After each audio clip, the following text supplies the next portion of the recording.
Welcome to Penrose Learning, where we make understanding easy. You begin by confirming the physical and driver prerequisites.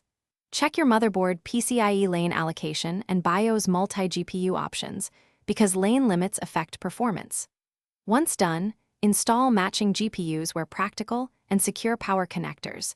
Mismatched RAM or drivers will cause instability. Then update Windows and GPU drivers and install the latest chipset firmware, so the system recognizes both cards. Make sure to disable the integrated GPU in BIOS if it conflicts. This prevents driver confusion and speed setup. Next, you configure the operating system and the software stack to use multiple GPUs efficiently.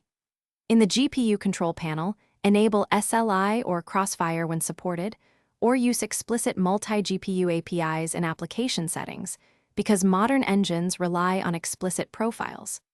Once enabled, set Windows Power Plan to high performance and turn off aggressive PCIe power saving, so the cards stay responsive. Then open the game or app and choose alternate frame rendering or explicit GPU assignment.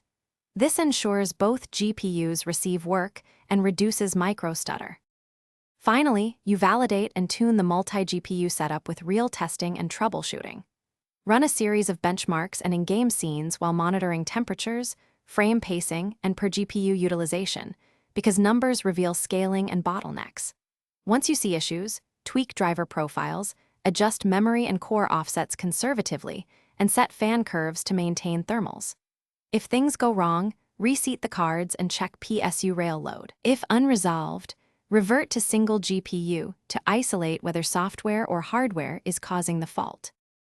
Thanks for watching. If this was helpful, leave a like and consider subscribing. See you next time.